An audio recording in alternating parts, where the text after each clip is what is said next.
The truth can be difficult to hear. The truth can be difficult for us to process. But if we really want to change, if we really want God to do something different in our life, then we have to actually seek the truth and accept the truth. The truth can be painful. The truth can be hard to digest, but we have to begin somewhere. When I think about truth in my life and who I am as an individual, so it's easy for one of us to say, you're a good person. You carry yourself well. You're always positive. You have good qualities about you. And it's easy for us to receive that. But what if the truth about you was you're hard to get along with? You're always angry. I don't like to talk to you because even when I try to talk to you, you dismiss me. What if that was your truth? Could you accept that today? Could you accept that the truth about you is not all good qualities? Because while we all have good qualities, we all have really bad qualities. There's things about us that we have to come to reality and come to His truth and identify those things in us that are not like God and that we don't need to keep. But we have to be truth about it. We have to seek and find our truth. So I'll give you an example. Growing up, at some point, there was a lot of things in me that broke. So when people would correct me about certain things, I would get angry. It was like a trigger. But I didn't realize that the anger that I was feeling wasn't so much because they was correcting me. The real truth was when they corrected me, what they were actually saying to me was that I was unworthy because I already believed I was unworthy. So when they corrected me, I didn't receive the truth about that moment because I was too busy being triggered by the reminder of what I wasn't. And sometimes because we don't deal with our actual pain or our actual truth about what triggers us, we tend to find ourselves in a moment when people are talking to us or people are saying certain things to us that there is a moment where we get angry and we're thinking that we're actually angry about what they just said. But in reality, we weren't even thinking about what they just said. What really upset us was the fact that it reminded us of the place that broke us. It reminded us of our unworthiness. It reminded us of the moment that somebody else said that we were divided in some way.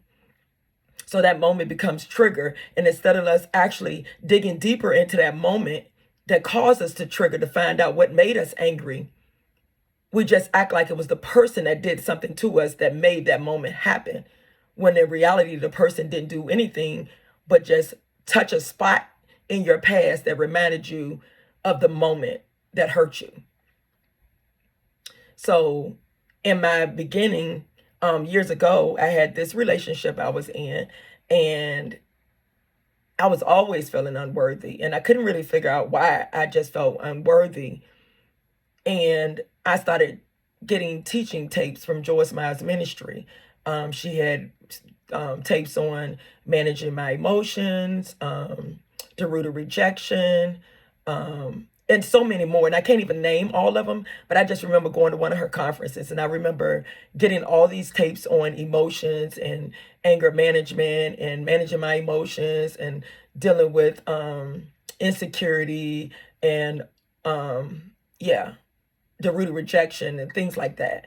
So as I began to listen to all of those, what I found out was the reason I got angry when someone corrected me was not because I was angry because they corrected me, but I was angry in the moment because they triggered the reminder of what I wasn't. They reminded me of the fact that I wasn't good enough. They reminded me of my unworthiness.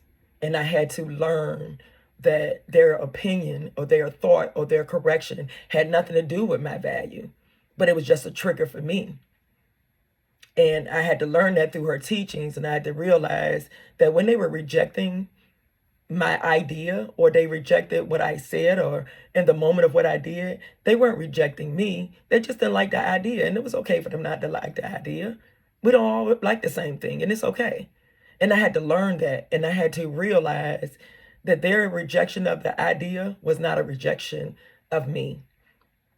And unfortunately, there are things about us that triggers us. There's a moment when somebody says a certain thing to us and it causes us to get upset and we become angry, or we get upset and we feel like somebody wronged us. In reality, we need to dig deeper in ourselves and find out, did they wrong me? Or is this just a moment when the thing that they did took me back to a place where I was physically like injured emotionally, and I was in a place where I wasn't okay. And every time that person says or do that thing, it takes me there.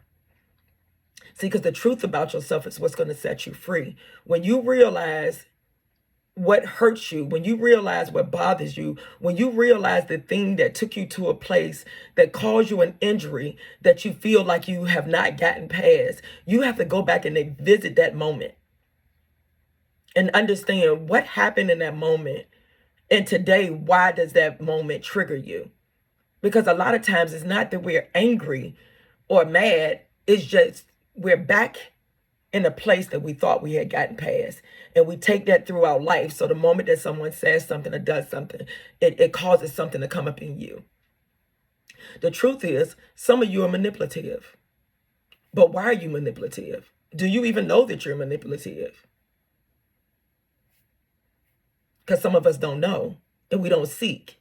And then some of us know we're working on it. But some of us have no idea that that action or that moment that we're doing, whatever it is we're doing, is actually manipulative.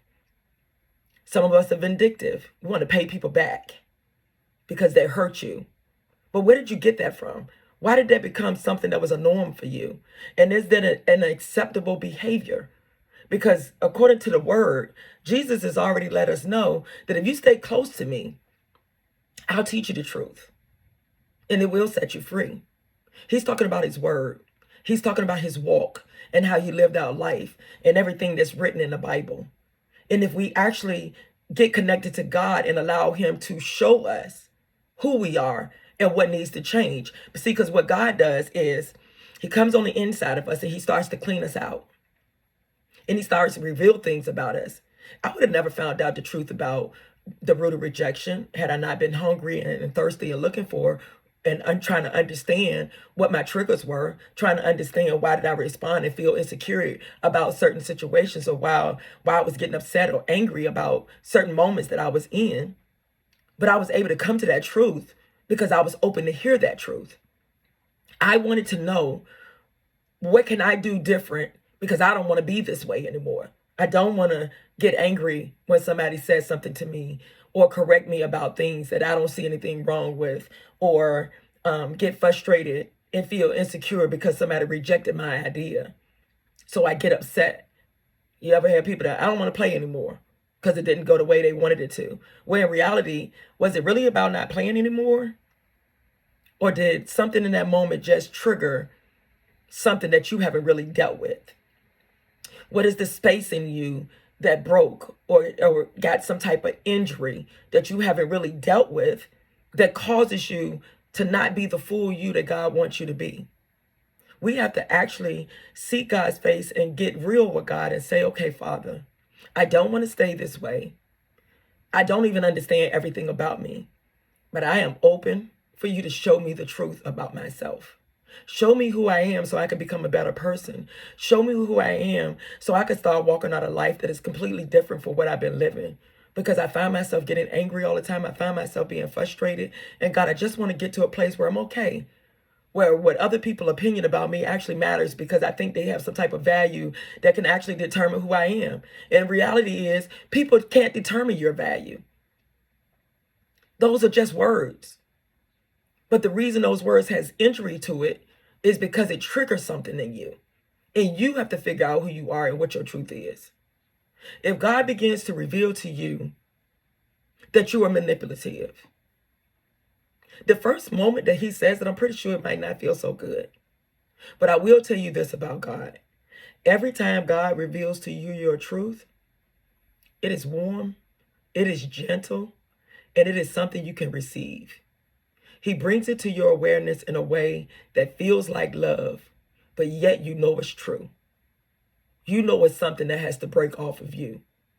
When God began to reveal to me my pain and my root cause of things, it didn't, it was a reality. And of course, in the moment, I wept and I cried, but I didn't cry because it was a bad thing. It was actually a good thing. It was actually a thing that was elevating me and preparing me to move to the next level, because I could never change if I wasn't willing to accept the truth.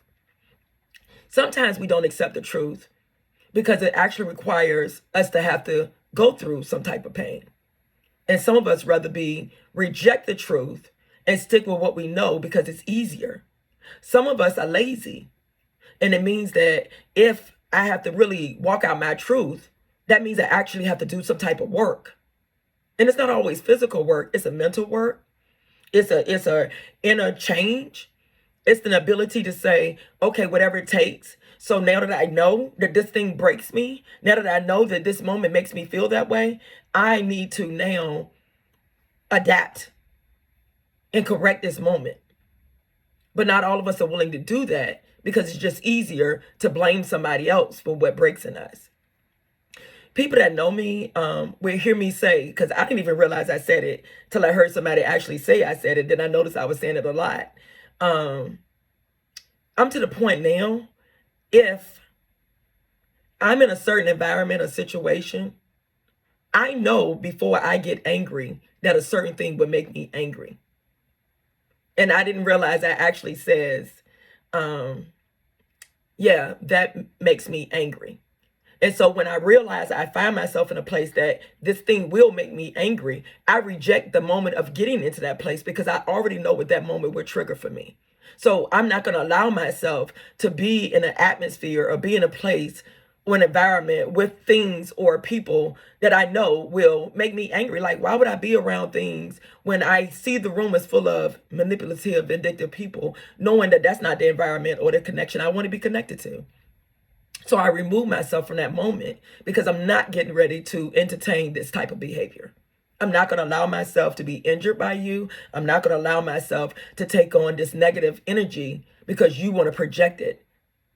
And sometimes when we don't have self-awareness, we find ourselves being in a place like that and not realizing until we're already too far in that we were putting ourselves in a place that was going to cause us injuries. That this person was poison, that this moment will cause us not to be our best self. So we have to become self-aware. And God has the ability to do that. But for you, as a child of God, it is your responsibility to seek God's face and ask God to take you to a place that would allow you to see who you are, see your truth. When you're dealing with relationships, are you selfish? Do you tend to look at your spouse as that they should give you more and do more? Or are you in that relationship that when you look at your spouse, you want to make sure that you're giving them everything you have to offer them? Or is it the other way around? When you deal with friendships, are you fair in your friendship? Do you consider other people? Do you walk in love with them? Or do you focus more on yourself and what you need and what you want? How does that work out for you? Do you, are you paying attention to your qualities? Do you have good qualities, or are your bad qualities way worse than, like, outnumber your goodness? Those are things that you have to seek God's face for, to allow God to reveal your truth on who you are. Because when you're going in and out of relationship, we don't realize sometimes that we are actually the problem. The reason things don't work out is because of me, not because of you. And we need to start looking at ourselves. Look at me. Take your time to say, who am I? What do I bring in the relationship? What do I bring to the table? What are my good qualities? What are my bad qualities? Am I the problem? Sometimes it's us and sometimes it's all of us. But either or, your only responsibility or your main responsibility is, who are you? What are you doing to injure other people? What are you doing to be a better person? What qualities do you have? What is your worst part of you? And are you the biggest problem? Because the truth about ourselves The truth, our real truth, is what's going to set us free in life.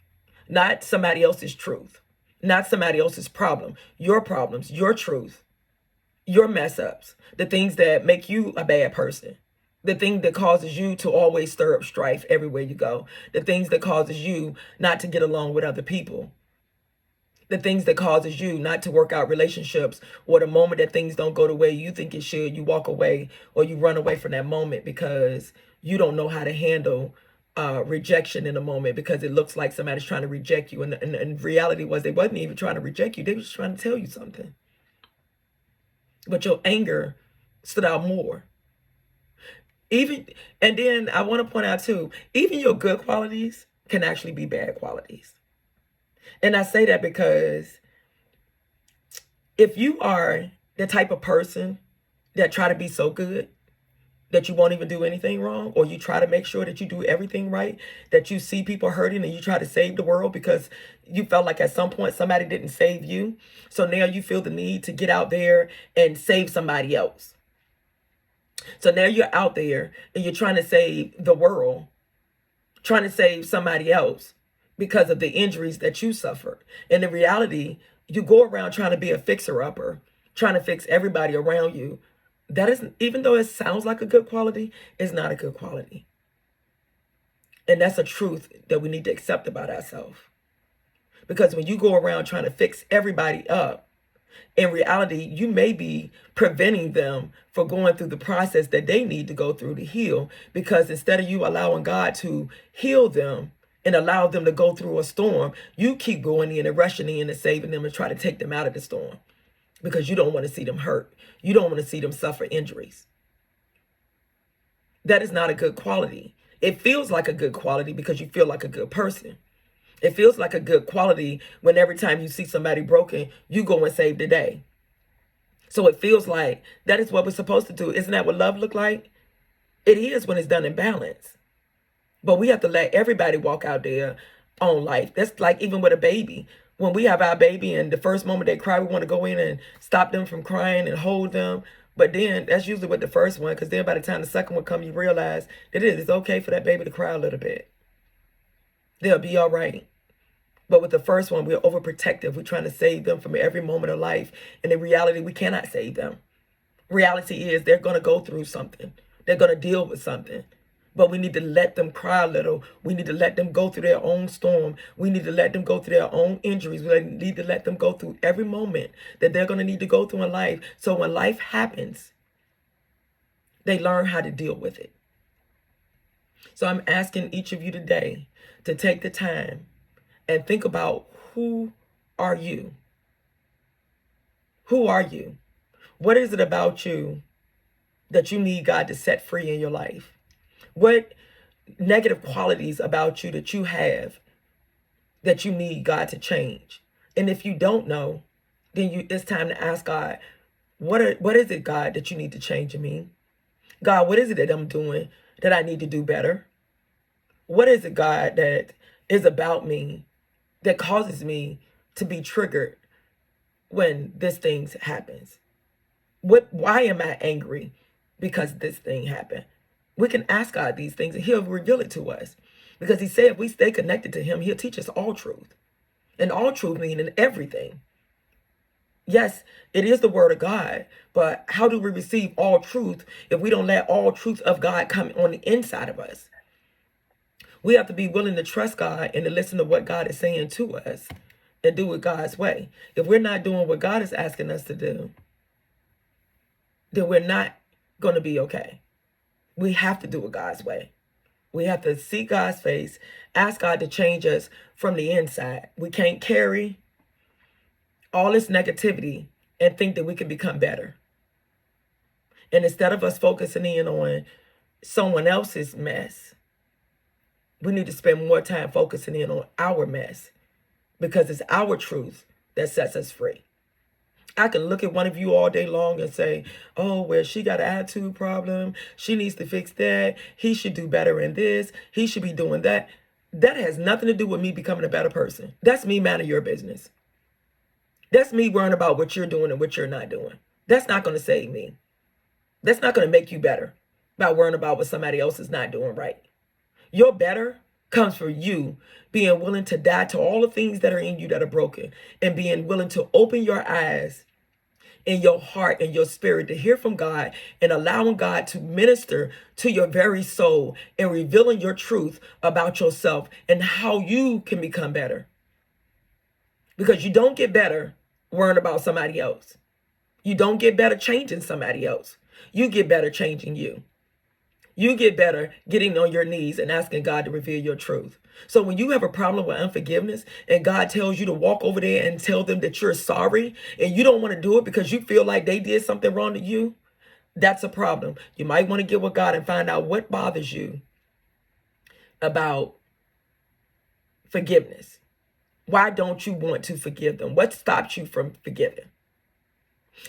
I was thinking yesterday when I was thinking about studying the message and understanding the direction I was going to go today. And I was thinking about somebody, and it kind of broke my heart when I thought about it, because I had never really seen it before until this topic came up. And they often say, I don't like it when people say I'm sorry. And as I was thinking about that in a moment, like God was revealing to me that the reason is not that you don't like I'm sorry. It's not that when someone say they're sorry, that's not the problem. The problem is when they say I'm sorry, it's a trigger of the reminder of all the times that people would tell you I'm sorry and nothing changed. And it's like, I'd rather not hear I'm sorry, because every time I hear I'm sorry, it's just a reminder of another lie. Because when you tell me you're sorry, you turn around and you keep injuring me in the same spot that you injured me before. So it's not that we have a problem with I'm sorry. We have a problem with the idea of you keep telling me you're sorry, but nothing changes. So you might as well keep your sorry, because the sorry doesn't really change or do anything. And there's other topics and subjects that we have that when people say them, it injures us. It reminds us of that moment when you told me, oh, I'll never do it again. Or you're stupid. You're dumb. You're never going to amount to anything.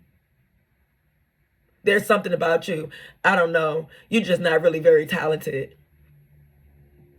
Or people are pointing out maybe your nose, or someone always talked about the way you walk, or it's just certain characteristics about you that people always spoke on concerning you that made you feel devalued.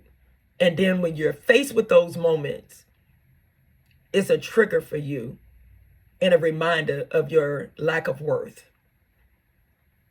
And I want you today to try to deal with those places that injured you. Deal with those places that broke you. Deal with those places that told you that you didn't have enough or that you weren't enough.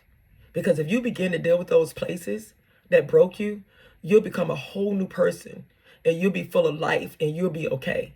When I begin to deal with the root of rejection, because the root of rejection was really strong in my life, boy, root of rejection was, if I just was not it. I just was unworthy, just didn't have it, was just nothing. But when I begin to deal with that, people can tell me about myself and be like, girl, you get on my nerves. I even tell them, well, I know I get on your nerves. And I can live with that today. You can talk about me and I'm okay, because I've realized that the thing that you're saying is mostly true, but it doesn't define me. So I'm free from that. I don't have to live feeling attached or tied down to words or identity. I am free. I am set free. I am whole. I am imperfect, and I'm okay being imperfect, because I've really found out that I am who God designed me. And day by day, piece by piece, moment by moment, he's working on me, and he's changing me from the inside out, so I can accept the fact that I am full of mess, and he's cleaning me out. And we all have to get to the point that we allow God to just clean up our mess, and that understand that our mess doesn't define us. Our mess doesn't make us who people say we are. Only God can decide who we are. And when we get real personal with God, then God would tell you all of your good qualities, but he would definitely show you all of your bad ones. little by little, as you're ready to receive it, as you're ready to break them off of you and change. He is very passionate and he's very caring, and he takes moment by moment to work with you hand in hand until he cleans you all up and get rid of all the things that break you and causes you to lose your identity. He is just and he's faithful, and he won't fail you.